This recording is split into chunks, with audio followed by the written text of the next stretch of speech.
ಎಲ್ಲರಿಗೂ ನಮಸ್ಕಾರ ರೀ. ಇವತ್ತು ನಾನು ಬೆಂಡೆಕಾಯಿ ರೊಡಗ ಅಥವಾ ನಾವೀಗ ಬೆಂಡೆಕಾಯಿ ಸಾರು ಅಂತೇವಿ. ಮೊದಲೆಲ್ಲ ಬೆಂಡೆಕಾಯಿ ರೊಡಗ ಅಂತಿದ್ರೆ ಭಾಳ ಹಳೆ ಕಾಲದ್ರಿ. ಇದು ನಾವೆಲ್ಲ ಸಣ್ಣರಿದ್ದಾಗ ತಿಂದಂಥ ಒಂದು ಸಾರು. ಇದನ್ನೇ ಮಾಡೋಕೆ ಏನೇನು ಬೇಕಂತ ಹೇಳಿ ನೋಡೋಣ ಬರ್ರಿ. ಮೊದಲು ಬೆಂಡೆಕಾಯಿ ತೊಗೊಂಡೇನ್ರಿ ಸ್ವಲ್ಪ.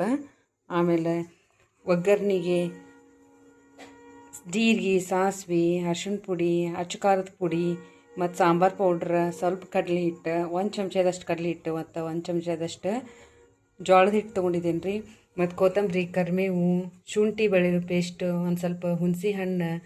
ಈಗ ನೋಡೋಣ ಬರ್ರಿ ಹೆಂಗಂದ್ರೆ ಹೆಂಗೆ ಮಾಡೋಣ. ಇದನ್ನು ಮೊದಲು ಏನು ಮಾಡ್ಬೇಕಂದ್ರೆ ಬೆಂಡೆಕಾಯಿ ಚೆಂದಾಗಿ ತೊಳ್ಕೊಂಡು ಅವನ್ನ ಸಣ್ಣಗೆ ಕಟ್ ಮಾಡಿ ಹುರ್ಕೋಬೇಕ್ರಿ. ಈಗ ನಾನು ಬೆಂಡೆಕಾಯಿ ಸಣ್ಣ ಸಣ್ಣ ಪೀಸ್ ಮಾಡಿ ಇಟ್ಕೊಂಡಿದ್ದೇನೆ ರೀ. ಮತ್ತು ಇಲ್ಲೇ ಬಾಣಲೆ ಕಾಯಕ್ಕೆ ಇಟ್ಟನಿ, ಅದು ಕಾದೈತ್ರಿ. ಈಗ ಸ್ವಲ್ಪ ಎಣ್ಣೆ ಹಾಕಿ ಅದಕ್ಕೆ ಬೆಂಡೆಕಾಯಿ ಹಾಕ್ಕೊಂಡು ನೋಡ್ರಿ. 1 ರಿಂದ 2 ಚಮಚದಷ್ಟು ಎಣ್ಣೆ ಹಾಕ್ಕೊಂಡಿರಿ. ಈಗ ಸಣ್ಣಗೆ ಹೆಚ್ಕೊಂಡಂತಹ ಬೆಂಡೆಕಾಯಿನ ಇದಕ್ಕೆ ಹಾಕ್ತಾರೆ ನೋಡ್ರಿ. ನೀವು ಚಲೋತ್ನಾಗಿ ಹುರ್ಕೋಬೇಕ್ರಿ. ನೀವು ಮೊದಲು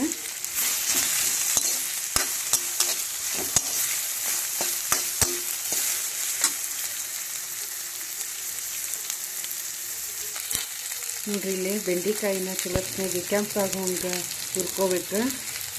ಅದು ಹುರಿಯಾಕೆ ಕುಂತೈತ್ರಿ. ಈಗ ನಾನು ಸ್ವಲ್ಪ ಒಂದು ಪಾತ್ರೆಯಲ್ಲಿ ನೀರು ತೊಗೊಂಡಿದ್ದೀನಿ. ಇದಕ್ಕೆ 1 ಚಮಚದಷ್ಟು ಕಡಲೆ ಹಿಟ್ಟು ಹಾಕ್ತೇನೆ ರೀ. ಮತ್ತು 1 ಚಮಚದಷ್ಟು ಜೋಳದ ಹಿಟ್ಟು ಹಾಕಿ ಮಿಕ್ಸ್ ಮಾಡಿ ಇಟ್ಕೊತೇನೆ ನೋಡ್ರಿ. ಇದನ್ನು ನೋಡಿರಿ, ಎರಡು ಚೆನ್ನಾಗಿ ಮಿಕ್ಸ್ ಮಾಡಿ ಇಟ್ಕೊತಾನೆ. ಅದು ಸಾರು ಕುದಿ ಮುಂದೆ ಇದನ್ನು ನಾವು ಸೇರಿಸ್ಬೇಕು. ಗಂಟು ಇಲ್ದಂಗೆ ನಾವು ಕಲಿಸ್ಕೊಂಡು ರೆಡಿ ಮಾಡಿ ಇಟ್ಕೊಂಡೇನೆ ನೋಡ್ರಿ. ನೋಡಿರಿ, ಗಂಟು ಇಲ್ದಂಗೆ ಕಲಿಸ್ಕೊಂಡೆ. ನಿಮ್ಗೆ ಇನ್ನೊಂದು ಸ್ವಲ್ಪ ಗಟ್ಟಿ ಬೇಕಂದ್ರೆ ಸಾರು, ಇನ್ನೊಂದು ಸ್ವಲ್ಪ ನೀವು ಕಡಲೆ ಹಿಟ್ಟು ಮತ್ತು ಜೋಳದ ಹಿಟ್ಟು ಮಿಕ್ಸ್ ಮಾಡ್ಕೋಬೇಕು ರೀ. ಇದು ಪುಟಾಣಿ ಹಿಟ್ಟು ರೀ. ಹುರಿದ ಕಡಲೆ ಹಿಟ್ಟನ್ನು ಅಂತೇವಿ ಅಥವಾ ಪುಟಾಣಿ ಹಿಟ್ಟನ್ನು ಅಂತೇವಿ ನೋಡ್ರಿ. ಬೆಂಡೆಕಾಯಿ ನೋಡ್ರಿ, ಚಲೋತ್ನಾಗಿ ಕೆಂಪಾಗುವವರೆಗೆ ಚಲೋತ್ನಾಗಿ ಹುರ್ಕೋಬೇಕು. ಅದರ ಜಿಗಿ ಎಲ್ಲ ಹೋಗ್ಬೇಕು ರೀ ಬೆಂಡೆಕಾಯಿದಂದು.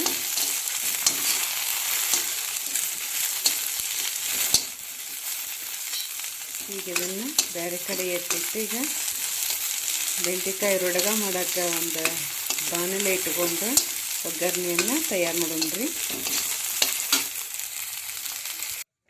ನೋಡಿರಿ, ಬೆಂಡೆಕಾಯಿನ ಚಲೋತ್ನಾಗ ಹಿಂಗೆ ಎಣ್ಣೆ ಹಚ್ಚಿ ಹುರ್ಕೊಂಡೆ.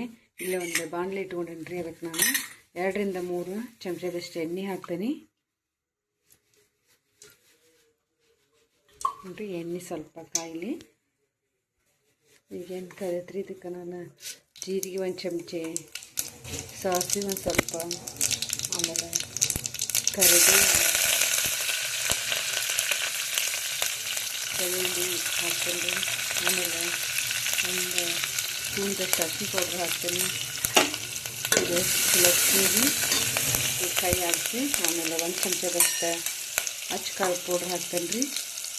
ನಿಮಗೆ ಎಷ್ಟು ಖಾರ ಇರ್ತೈತಲ್ಲ, ನೀವು ಭಾಳ ತಿಂದರೆ ಭಾಳ ಹಾಕ್ಕೋರಿ. ಸ್ವಲ್ಪ ತಿನ್ನೋರಿದ್ರೆ ಸ್ವಲ್ಪ ಹಾಕ್ಕೋರಿ. ನೀವು 1 ರಿಂದ 2 ಚಮಚದಷ್ಟು ಖಾರದ ಪೌಡ್ರ್ ಹಾಕ್ಕೊಂಡು ನೋಡ್ರಿ.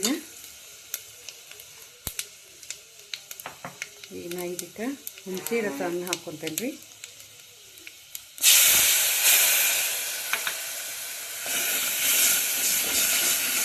ನೋಡಿರಿ, ಹುಣಸೆ ರಸ ಹಾಕ್ಕೊಂಡು ಚಲೋತ್ನಾಗಿ ಮಿಕ್ಸ್ ಮಾಡಿಕೊಂಡು ಈಗ ಇದಕ್ಕೆ ಬೆಂಡೆಕಾಯಿ ಹುರಿದಿಟ್ಕೊಂಡಿದ್ವಲ್ರಿ ಅದನ್ನು ಸೇರಿಸ್ತೇನೆ ನೋಡಿರಿ. ಇನ್ನೂ ಕೂಡ ನಾವು ಚಲೋತ್ನಾಗಿ ಮಿಕ್ಸ್ ಮಾಡ್ಕೋಬೇಕು ರೀ. ನೋಡಿರಿ, ಈಗ ಇದಕ್ಕೆ ರುಚಿಗೆ ತಕ್ಕಷ್ಟು ಉಪ್ಪು ಮತ್ತು ಸಾಂಬಾರು ಪೌಡ್ರ್ ಹಾಕ್ಕೋಬೇಕು ರೀ. ಸಾಲ್ಟ್ ಆಮೇಲೆ ಹಾಕ್ಕೊಂಡು ಬರ್ತದೆ ರೀ. ಯಾಕಂದ್ರೆ ಮತ್ತೆ ಈಗ ಒಂದು ಸ್ವಲ್ಪ ನೀರು ಸೇರಿಸ್ಕೋಬೇಕು. ಈಗ ಸ್ವಲ್ಪ ಸಾಲ್ಟ್ ಹಾಕ್ಕೊಂಡಿದ್ದೀನಿ. ಒಂದು ಸ್ವಲ್ಪ ಗರಂ ಮಸಾಲ ಅಥವಾ ಸಾಂಬಾರು ಪೌಡ್ರನ್ನ ಹಾಕ್ಕೋಬೇಕು ರೀ. ನಾವು 1 ಚಮಚದಷ್ಟು ಸಾಂಬಾರು ಪೌಡ್ರ್ ಹಾಕ್ಕೊಂಡಿದ್ದೀನಿ. ಚಲೋತ್ನಾಗಿ ಮಿಕ್ಸ್ ಮಾಡ್ಕೋಬೇಕು ರೀ. ಮಾಡಿದ್ಮೇಲೆ ಇದಕ್ಕೆ ನಿಮ್ಗೆ ಎಷ್ಟು ಸಾರು ಬೇಕಲ್ಲ ಅಷ್ಟು ನೀರು ಮಿಕ್ಸ್ ಮಾಡ್ಬೇಕು ರೀ. ನಾ ಇಲ್ಲಿ ಒಂದು ಸಣ್ಣ ಚರಿಗೆ ಅಷ್ಟು ನೀರನ್ನು ಹಾಕ್ತೇನೆ ನೋಡಿರಿ. ನೋಡಿರಿ, ನಿಮಗೆ ಸಾರು ಎಷ್ಟು ಕ್ವಾಂಟಿಟಿ ಬೇಕಲ್ಲ ಅಷ್ಟು ನೀರು ಹಾಕ್ಕೋಬೇಕು ರೀ ನಾವು. ನೋಡಿರಿ, ನಮಗೆ ಇಷ್ಟ ನೀರು ಇದು ಆದರೆ ಸಾಕು ಸಾರು. ನಾವು ಸ್ವಲ್ಪ ನೀರು ಮಿಕ್ಸ್ ಮಾಡಿದ್ದೀನಿ. ನಾವೀಗ ಸ್ವಲ್ಪ ಸಾಲ್ಟ್ ಹಾಕ್ಕೊಂಡಿದ್ದೇವೆ ರೀ. ಆಮೇಲೆ ಸ್ವಲ್ಪ ಇದು ಮಾಡಿ ಹಾಕ್ಕೋಬೇಕ್ರಿ ನೀರು ಮತ್ತು ಕ್ವಾಂಟಿಟಿ ನೋಡಿ ಮತ್ತು ಸ್ವಲ್ಪ ಹಾಕ್ಕೋಬೇಕ್ರಿ.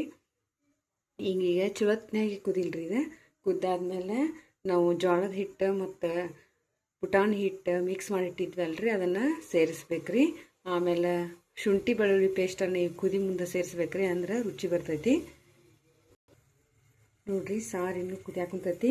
ನಾ ಈಗ ಸ್ವಲ್ಪ ಬೆಲ್ಲನ ಸೇರಿಸ್ತೇನೆ ರೀ, ಯಾಕಂದ್ರೆ ಹುಣಸೆ ಹಣ್ಣು ಹಾಕಿರ್ತೇವಲ್ಲ, ಅದಕ್ಕೆ ನಾವು ಸ್ವಲ್ಪ ಲಿಂಬೆ ಹಣ್ಣಿನ ಗಾತ್ರದಷ್ಟು ಬೆಲ್ಲವನ್ನು ಸೇರಿಸ್ಕೊಂಡೇನು ನೋಡಿರಿ. ನೋಡಿರಿ ಈಗ ಕುದಿಯಾಕ ಕುಂತು ಈಗ ನಾನು ಇದಕ್ಕೆ ಶುಂಠಿ ಪೇಸ್ಟನ್ನು ಸೇರಿಸ್ಕೊತೇನೆ ರೀ. ಇದನ್ನು ಚಲೋತ್ನಾಗಿ ಮಿಕ್ಸ್ ಮಾಡ್ಕೊತೇನೆ.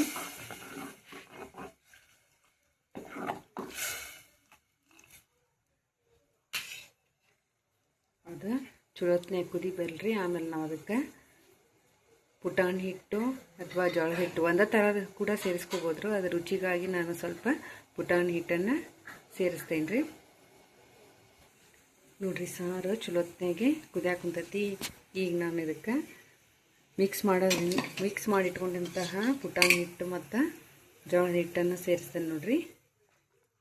ಸೇರಿಸ್ಕೊಂಡ್ರೆ ನಾನು ಚಲೋತ್ನಾಗಿ ಕೈ ಆಡಿಸ್ಬೇಕ್ರಿ.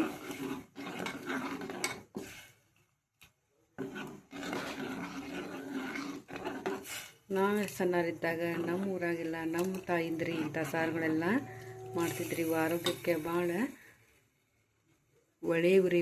ನಾವು ಒಮ್ಮೆಲ್ಲರೂ ಹಿಂಗೆ ಮಾಡಿ ನೋಡೋಣ. ನೋಡಿರಿ ಚಲೋತ್ನಾಗಿ ಸಾರು ಕುದಿಯಾಕ ಕುಂತು ಈಗ ಇದಕ್ಕೆ ಕೊತ್ತಂಬರಿಯನ್ನು ಸೇರಿಸ್ತೇನೆ ನೋಡಿರಿ.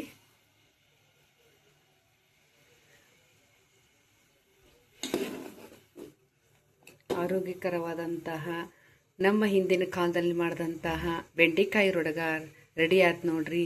ನೀವು ಎಲ್ಲರೂ ಒಮ್ಮೆ ಮೊದಲಿನ ನೆನಪು ಮೊದಲಿನ ರುಚಿ ಬರ್ಬೇಕಂದ್ರೆ ಹಿಂಗೆಲ್ಲರೂ ಮಾಡಿ ನೋಡಿ ಅಂತ ಹೇಳ್ತಾ ಬಾಲಶಂಕರ್ ರೆಸಿಪಿ ನೋಡುತ್ತಿರುವ ಎಲ್ಲರಿಗೂ ತುಂಬು ಹೃದಯದ ಧನ್ಯವಾದಗಳು.